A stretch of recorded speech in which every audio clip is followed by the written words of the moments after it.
bag this large needs to be checked. Sir. Hey, I don't need to check this bag. Sir. Sir. You don't need to raise your voice. I'm not raising my voice. This would be raising my voice. And you know what? Your airline, they suck at this. They suck at this bag thing. The last time that I checked a bag, they lost it, and that's how I got into this whole situation, because of your airline. Well, sir, I can assure you that your bag will be placed safely below the airplane with the others. Really? Are you sure? Are you physically going to take my bag outside the airplane with the guys with the little earmuffs, and you're going to make sure that it goes down there and that it gets underneath the airplane? No. Well, then shut your pie hole, because I'm finished with the checking of the bags conversation. Sir, we have a policy that Get bags... your little grubby hands off of my bag, okay? It's not like I have a bomb in here. It's not like I want to blow up the plane, It's okay. It's okay? This Sir. This bag is how I want to feel, and how I want to feel is I don't want you to take my bag and go and take it from me, okay? It's my bag. Unless you're gonna come grab it from my dead, lifeless hands, then you cannot have it. If you can come get it from my kung fu grip, then you can come and have it. Otherwise, step off.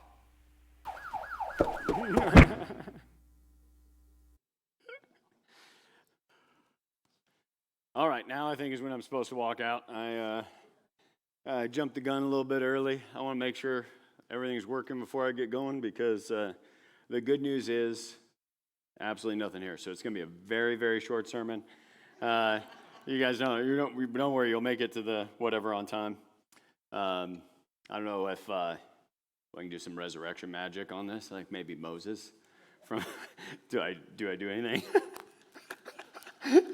Thank you, Alyssa. I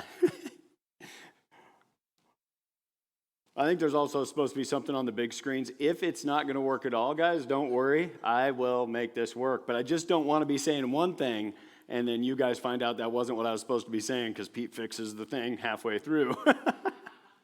So, finding forgiveness for a great future. When we talk about marriage, we often don't think a lot about the things we bring into it that we still deal with on a consistent and regular basis. For those of you that don't know me, my name's Paul Adams. I've been coming to church at Gold Creek since 2007, served on the board for a few years, and then made this jump of this. I was on the board when James and Alyssa were recruited out of San Diego, and we decided we'd start making this half-hour drive up to Lake Stevens every single week from Mill Creek area. And just fell in love with the campus, fell in love with what James is doing, and then, of course, have since moved up here. We could only take the commute for about 4.5 years, and then we had to buy a house up here. So we're going to talk a little bit about relationships, marriage, baggage today. Neil and Valerie, I forgot to mention earlier, you guys are going to be participating in today. So just in case that makes you nervous, I want to make sure you have plenty of time for those nerves to incubate. So let's start with our first verse from today that I think is probably relationally one of the most important verses in the Bible that will help us in our everyday life, but most importantly in our marriages. Do nothing out of selfish ambition or vain conceit. Rather, in humility, value others above yourself, not looking to your own interests, but each of you to the interests of others. Now, wouldn't that be amazing if we treated everybody in life that way? How much more amazing would it be if everybody treated us that way?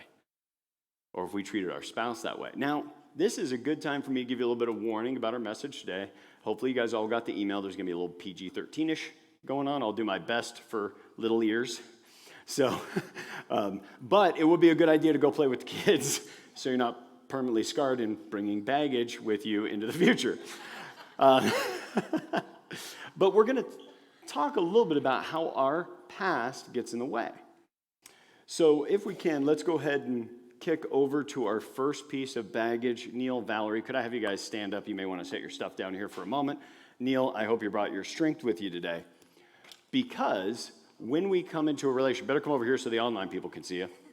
When we get into a relationship, we often have things we brought from the past, right? Like things that we learned when we were younger, perhaps family expectations, right? Like we learned certain things from our parents about how to behave and how a marriage was going to go. Give me the next one after family expectations, Pete. We got past relationships.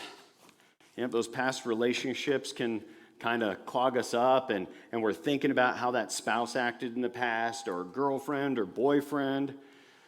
Then we have past experiences. You know, we tried to hit on somebody and they rejected us, and that was really difficult.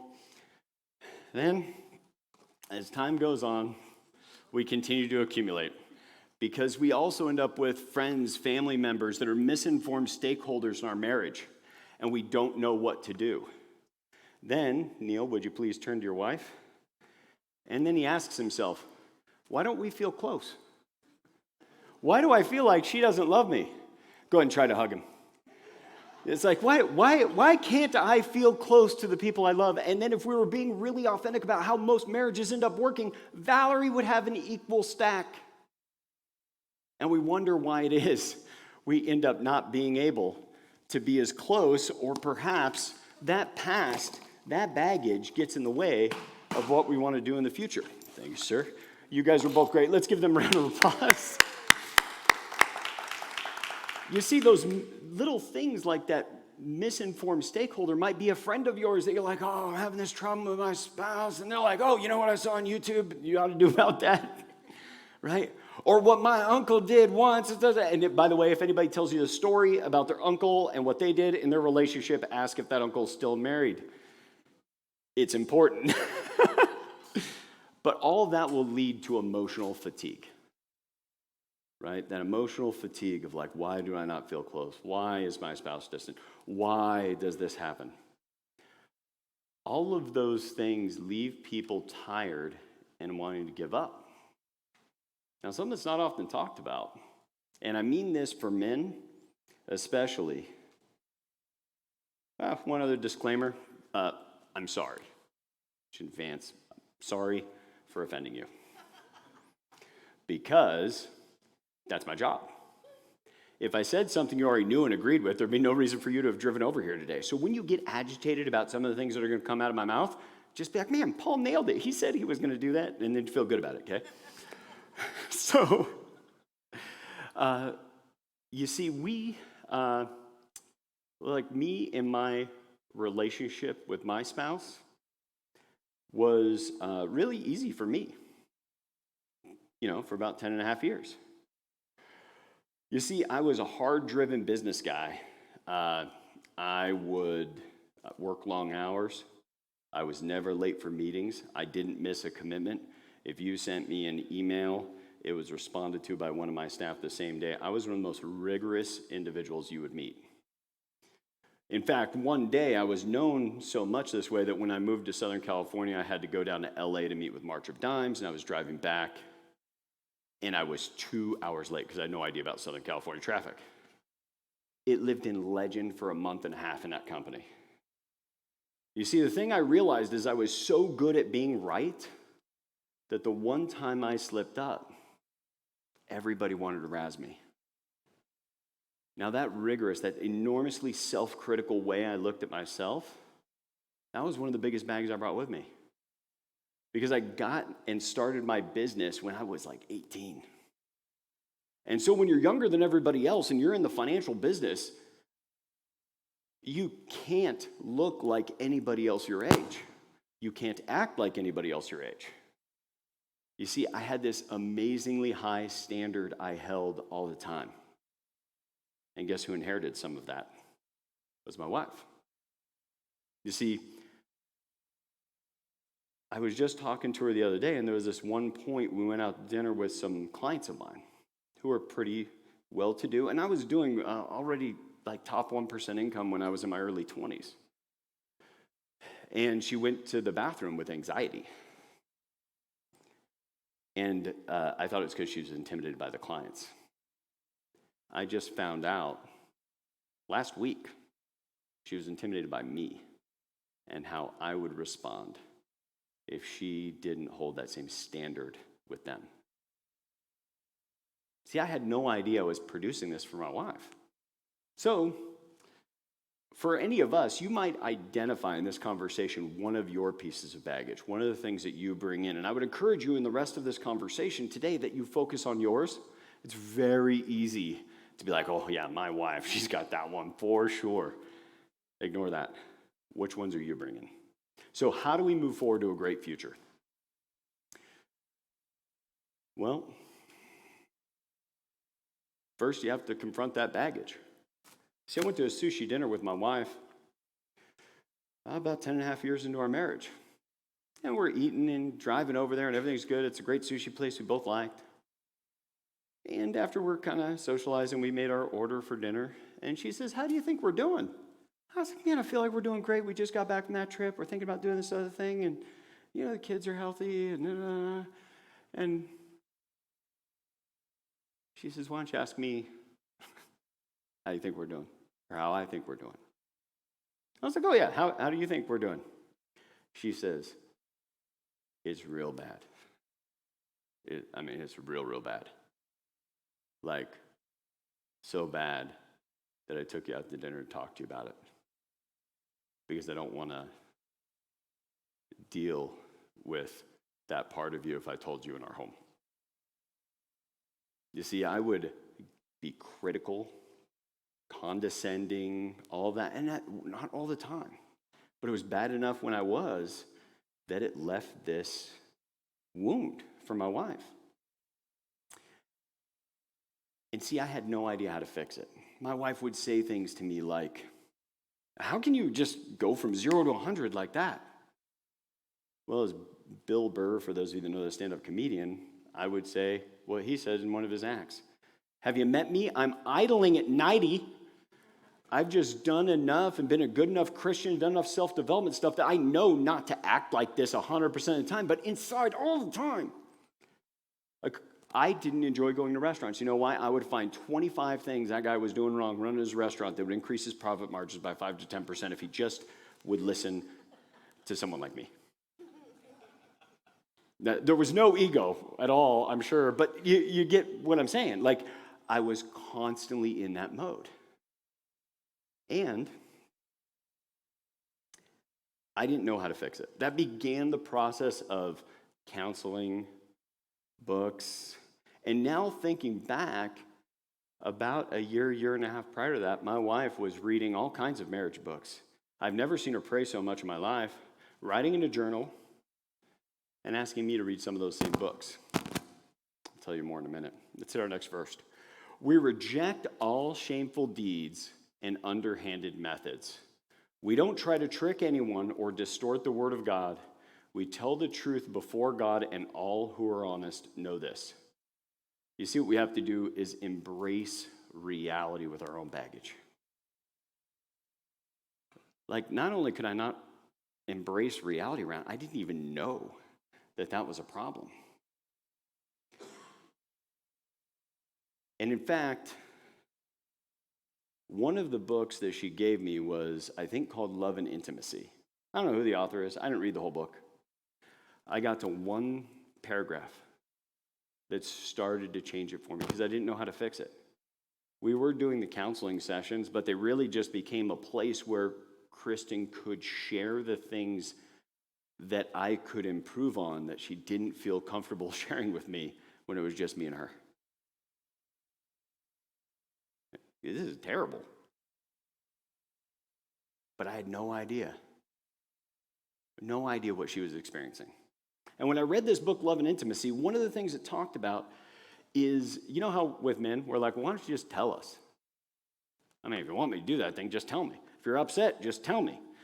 If you want something for your birthday, just tell me. If you want to go out to dinner, just tell me. Well, if you create an unsafe space for your spouse, they're not going to tell you. They're not going to tell you much. So in reading this book, Love and Intimacy, there's this one paragraph that talks about a man when he's sexually intimate with his spouse.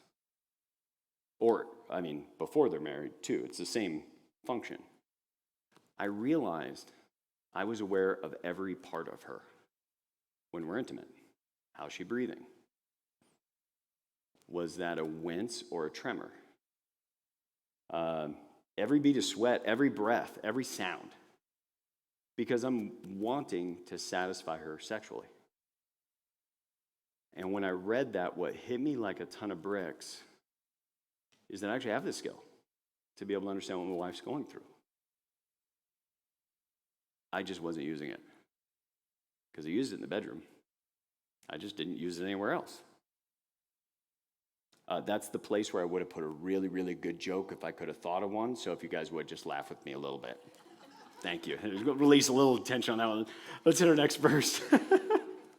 We are pressed on every side by troubles, but we are not crushed. We are perplexed, but not driven to despair. We're going to just continue on. Through suffering, our bodies continue to share the death of Jesus so that the life of Jesus may also be seen in our bodies.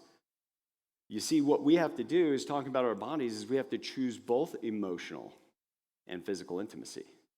I'd chosen the physical one just fine. But the emotional one, what she was going through the day, when she was bothered or upset, when she was too busy, overburdened, or there was something I could step in and help.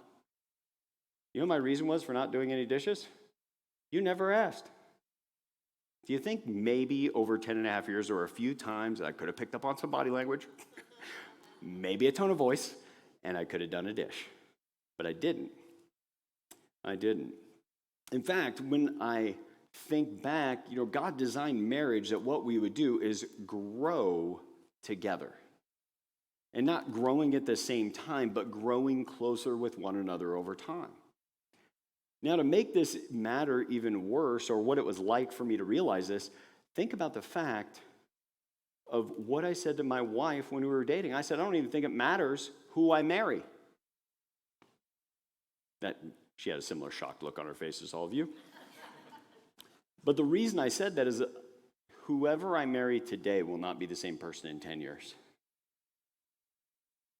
I won't be the same person in 10 years. I was in my mid-20s. I wasn't the same person I was 3 years prior, for that matter. And I said, so I need to build a relationship with someone that will put God first, then the marriage, then our spouse, and then ourselves.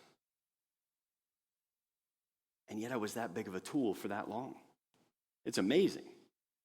But that's the beauty of setting our sights on God, as I had picked a North Star of what my marriage would be like. And I slowly moved toward it because I never gave up on that faith that that's what a marriage should look like. But I was blind. So I didn't get the priorities right because I didn't see them.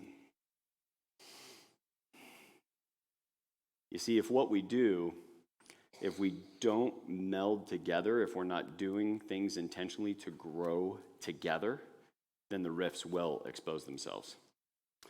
And that brings us to 2 Corinthians. That's why we never give up, though our bodies are dying, our spirits are being renewed every day. You see, because one of the things we have to do is reject victim-like thinking. Because one of the things very easy to do is like, why did my spouse not take out the garbage? And then we go into like a dark place. Well, because they hate me, or they're intentionally trying to get my goat, or maybe it's because I forgot to do this thing last week, or maybe it's just because one of the kids needed help with the guinea pig, and they just hadn't got it to it yet. You see, there's always a hero and a victim in every part of our lives. I mean, even driving down the road, right? Somebody cuts you off, and you feel the need to hit the gas and get around them, show them the appropriate finger and your God can sign on the back of your car. It's always nice. You got to be a little more careful driving in traffic with that. See, in our relationships, we just kind of do the same thing. That they did this, and we're not thinking at all about what's going on in that other vehicle. Sometimes like we're not thinking about what's going on in the day of our spouse, and we get bothered or offended by something they do. You see, I had gone through life with this massive level of rigor, and I got exposed to a podcast. One time, done by an atheist, of all things. And what he did was he basically told a story that made me realize I was taking my life way too seriously. And I'm going to do my best. He takes 27 minutes. He's a legit hypnotist. So I won't do his story justice. If anybody wants it, I can text it to you after service. But what he talked about is, let's say you were just downtown, and somebody said, hey, this is Van Gogh's Starry Night, the painting. All I need you to do is walk it 1 mile up the street to the museum, drop it off at the front desk. Price, value, priceless. Now, if you tried to walk that a mile down the street, would you not be worried about everything? Like a car going by, kicking some mud up on it, somebody bumping into you. Heck, you'd be worried about birds flying overhead dropping something because this thing is so valuable. And it would create an enormous amount of stress and anxiety, not just on you, but on all of the people around you. And he went through the whole story of what that would be like. And then he said, now, same thing, but all I did was give you a potato. And your only job is just get it to the museum before nightfall, hours and hours sometime up the road. Well, somebody just gave me a potato from the grocery store, throw it in my pocket, I'd go to the Starbucks, I'd be chatting with my friends. I would have none of that stress wrapped up inside me. And at the end of the story, he said, just be the potato. Now, I heard that early January 2020. And immediately went on a business trip after having an enormous fallout with Kristen right before this trip. I actually forgot about that till just now talking about it. And I told her when I left, or when I came back, I had all these things happen that would have normally sent me into orbit. Even if I didn't show it inside, I would have been so frustrated. And everything rolled off my back on this business trip. And I came back and told Kristen, I think I've changed and I'm never going back. By the way, the reason for that big fight, I had canceled all future marriage counseling appointments without telling her. When I say I was a jerk, man, in spades. Now, the secret marriage tip I was going to give to everybody today is the biggest secret to having a great marriage, which we have now, is just treat her real awful for a little over a decade, and then she'll be super happy with real average treatment. And I really encourage you. It's hard to get through the first decade, but after, mostly hard for her. Of course, don't do that. But that podcast made me less critical and angry, and my internal rev was running at like 20 RPM now. Totally different world. Totally different experience for my wife. Totally different ability for me to observe where she's at in her life and be able to contribute to her. Rather than, I think to some extent, I was competing with her in the past. All right, let's get another verse. For our light and momentary troubles are achieved for us an eternal glory that far outweighs them all. So we fix our eyes not on what is seen, but on what is unseen. Since what is seen is temporary, but what is unseen is eternal. See, we got to find confidence in God's faithfulness. You see, you can only just have confidence in God and then control your own behavior. I don't know if you guys noticed, you can't control your spouses. It's weird. Right? I tried for 10 and a half years, and it just made her unhappy. I mean, the amazing thing is, I think she was probably angry at some points, but she was just unhappy. But what we had to do for Kristen is she understood for sure the power of God. Now, a lot of people, we hear things like understand and know, but we don't think about what those words mean. So I'm going to give you an example. If it was parachuting, to understand parachuting would be, I know somebody like puts a thing on their back, and then they get into an airplane that goes up to 13,500 feet, or whatever they go to, and then they jump out and they land and they don't die. That would be the understanding of parachuting. The knowing of parachuting is putting it on your back, stepping into that aircraft, getting up to 13,500 feet, stepping out into the abyss. I don't know if you count or whatever you do when you're parachuting, but then you do this thing, and then you hold on to these things, steer, and then right before you land, you do that, and then you don't die. That's knowing. Well, for these years, Kristen was praying and reading and journaling, and even when she would talk about her difficulties with me, she held me in high regard and never spoke to somebody about our marriage and where it was difficult that was not a warrior for our marriage. You see, Kristen did have an understanding of God's power. But when he used these confluence of events to change my heart overnight, and I don't mean like I eased into it and I would sometimes still choose somebody out. I mean, every now and then, but never my wife. Like, it happened like that. It can happen like that for all of us because it gives you the opportunity, by having faith in God, by being able to pray about the outcomes, it produces that outcome that Kristen had, where she now knows that God is active in her life, knows that he changed me, and knows that the reason we have the marriage we have today is only because we looked at that baggage. I took responsibility for it. That 100% of the change in our relationship, that also changed overnight and became intimate and loving and everything else. You know how much of Kristen's behavior I had to change? I'll let you know when the first one happens. Because so far, she hasn't had to change anything. Every change manifested in me and now gave us a marriage that I would most closely describe as storybook. And the only reason I don't say more things gushing about my marriage and how great it is and what we've done to make it work is because I used to do that when I didn't know Kristen was suffering. We led marriage groups at this church, and I didn't know what she was going through. So this is God's invitation for all of us, is you can't get over it. And I say, just get over that past. Don't get over it. Just give it over. Those past relationships hurt. All that baggage I gave Neil. Just give that over to God.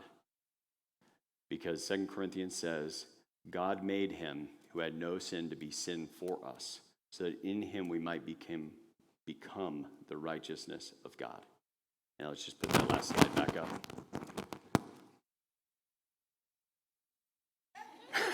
Well, that's not my butt wiggling that's causing it. But God's invitation is to not get over it, give it over. Meaning that you could say to yourself, like, I just got to deal with this, and I just got to put this, and I got to stop making my husband wrong about this or my wife wrong about that. Just give that to God. He can handle it. He can point resources to you that'll help change your heart. Because you know what? None of those things showed up in my life until I realized there was a breakdown, until I realized there was something more I could do for my wife. And what I didn't realize is how much more it was to give to me, that I was able to give it over. And my entire life, it was all control. It was all me being in charge. It was me making things happen. I was the tip of the spear at my business, and everybody behind me's job was to pick up the pieces I left behind and try to make some profit out of them. But by giving it all over to God, my marriage has become easy. Like, it's a marriage of ease versus the kind of work it was before. Worried about walking on eggshells because I knew I was making her mad, but I didn't know why, because I hadn't tuned into that same skill I'd used in the bedroom.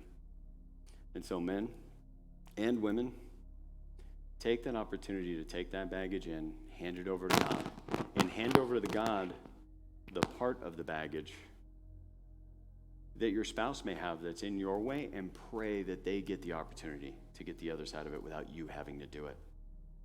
So let me pray for all of us. Dear Lord, there's some amazing people in this room and amazing marriages.